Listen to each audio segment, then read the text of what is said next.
अस्सलामुअलैकुम to all of you. और अल्लाह करे कि आप सब लोग बिल्कुल मज़े में हों, क्योंकि शुक्र अल्हम्दुलिल्लाह मैं तो बिल्कुल फ़र्स्ट क्लास हूँ। और 30 नवंबर का दिन था, दोपहर का वक्त था और मैं अपने कमरे से बाहर निकला था पानी की बोतल भरने के लिए। तब मैंने ये देखा कि हसान भाई और हारिस भाई अपने कमरे में थे ही नहीं।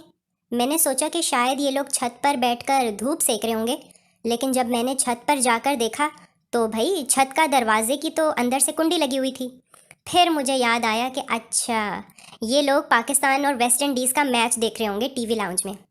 तो मैं सीढ़ियों से भागता हुआ टीवी लाउंज में पहुंचा, लेकिन टीवी लाउंज में हसान भाई और हारिस भाई का होना तो दूर की बात, टीवी लाउंज में तो सारी लाइट्स ऑफ थीं और टीवी बंद था।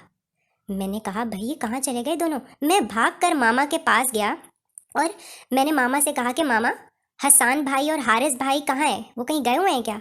मैंने उनके कमरे में चेक किया है, वहाँ पर भी वो दोनों नहीं है। छत के दरवाजे की भी कुंडी लगी हुई है अंदर से, और टीवी लाउंज में भी कोई नहीं है। मैंने देखा है बाहर गाड़ी भी नहीं खड़ी हुई। तो खैर मामा ने मुझसे ये बताया कि मुलेली, आज क्या डेट है, ज़रा अपने दिमाग पर जोर डालकर बताओ। मैंने कहा मामा आज 30 नवंबर। अच्छा, ओ, अच्छा, मुझे पता है इस साल मुझे याद ही नहीं रहा कि मामा और पापा की शादी की सालगिरह है आज, वरना हर साल मुझे मामा पापा की शादी की सालगिरह कभी भी नहीं भूलती। तो बस पापा ने कहा कि हाँ वो दोनों केक लेने के लिए गए हुए हैं, लेकिन अब इतनी देर से गए हुए हैं, ज़रा कॉल करके पता करो कहाँ रह गए।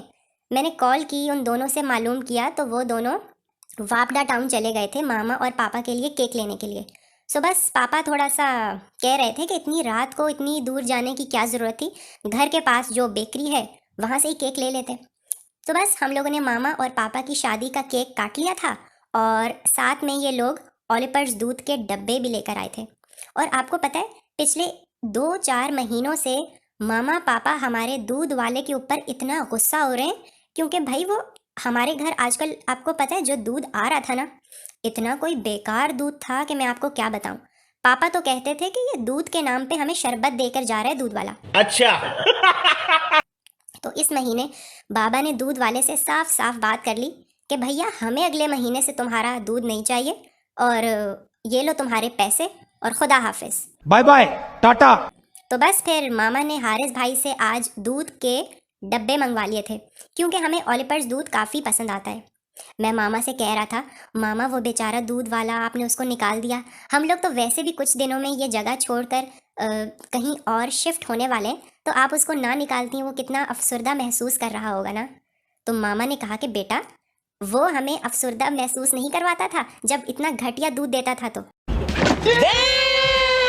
मैंने कहा हाँ वो दूध में मिलावट करता था, ये बात तो आपकी ठीक है, लेकिन वो जब दूध देने के लिए हमारे घर का दरवाज़ा बजाता था और मैं दरवाज़ा खोलता था, तो वो मुझे इतने प्यार से कहता था, लाला जी दूध ले लें, लाला जी कैसे हैं आप। ओह यार। मामा ने कहा कि हमें उसकी बातें नहीं चाहिए, हमें दूध भी चाहिए साफ साफ।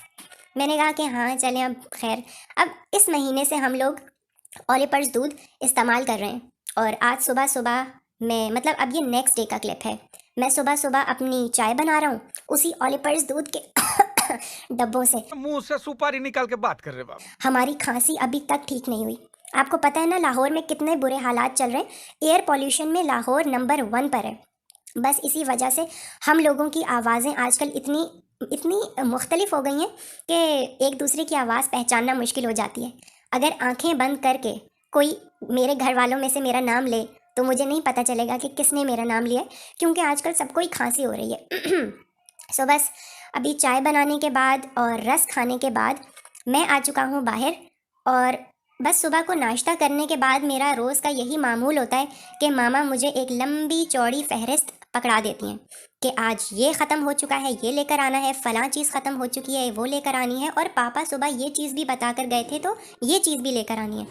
मैंने कहा मामा ये इतनी लंबी लिस्ट आपने मुझे सुबह सुबह पकड़ा दी, मैं नाश्ता करूँ या इस लिस्ट को लेकर आऊँ?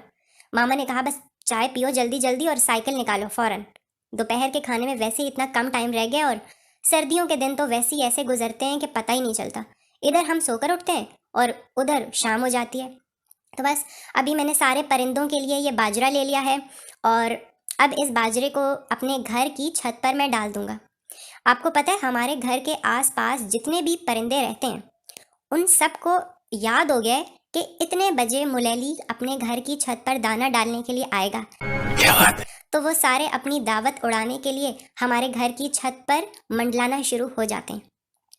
कबूतर, कव्वे, चिड़िया और भी पता नहीं कौन कौन से परिंदे होते हैं जिनका मुझे नाम भी नहीं मालूम। सिर्फ उनकी तस्वीरें मैंने अपनी साइंस की और बायोलॉजी की बुक्स में देखी हैं। तो बस अब ये देखें, मैंने बाजरे को डालना शुरू कर दिया है। और पता है बाजरा डालने से पहले मैं पिछले दिन का बाजरा साफ़ कर देता हूँ। और ये आदत मैंने ली है अपने मामू से, क्योंकि हमारे मामू जो हैदराबाद में रहते हैं उनको भी परिंदों से बहुत लगाव है। और वो भी अपने घर की छत पर सुबह सुबह उठकर सीढ़ियाँ चढ़ना भी उनके लिए इतना मुश्किल है, लेकिन फिर भी वो अपने घर की छत पर बाजरा ज़रूर रखते हैं। और वो भी यही कहते हैं कि परिंदों को वाकई याद हो जाता है कि इस घर से हमें खाना मिलना है। सो ये जो आपको सामने दीवार नज़र आ रही है ना, इस दीवार के ऊपर परिंदों का अभी हजूम जमा हो जाएगा जब मैं यहाँ से वापस नीचे जाऊँगा तब। और अब हो चुका है ट्यूशन का टाइम और सारे बच्चे ट्यूशन पढ़ने आ चुके हैं।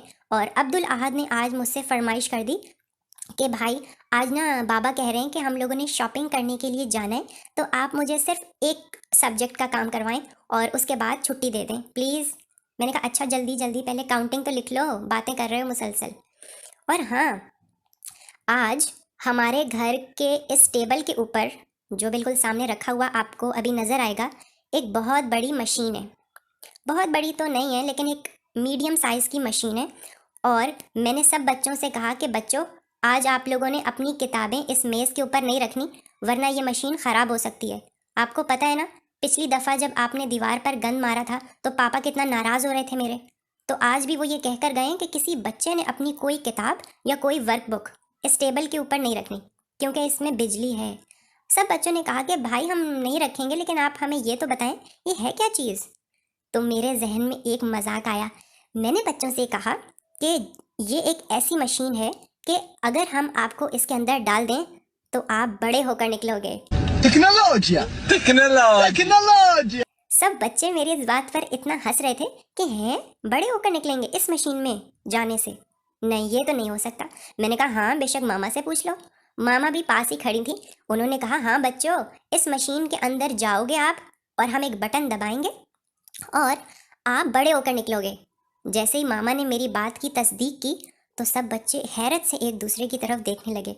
मैंने कहा हाँ अच्छा चलो काम करो अब अपना। और बस एक बच्चा था माज अपने साथ ये टॉम एंड जेरी वाला गत्ता लेकर आया था और ये कह रहा था कि मामा ने आज ख़ास तौर पर मेरे लिए ये गत्ता मंगवाया है पापा से और कहा है कि किसी और बच्चे को नहीं देना वरना ये ख़राब हो जाएगा।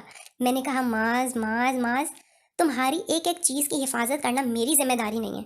कल भी आपको पता है इसने अपनी एक बुक गुम कर दी थी और फिर मैंने सब बच्चों के बैग में चेक किया तब जाकर वो बुक मुझे मिली थी। तो बस अभी हाशिर का काम मैं चेक कर रहा था, लेकिन मैंने हाशिर से कहा कि बेटा इसे पहले खुद चेक कर लो क्योंकि इसके अंदर मुझे गलतियां नज़र आ रही हैं। तो जब तक हाशिर अपना काम चेक कर रहा है आप लोग मेरे चैनल को सब्सक्राइब कर लें प्लीज सब्सक्राइब करा सारा खबर और इस वीडियो को लाइक कर लें क्योंकि मैं जा रहा हूँ अब सोने के लिए और आज का व्लॉग होता है क्लोज। शब्बा खैर।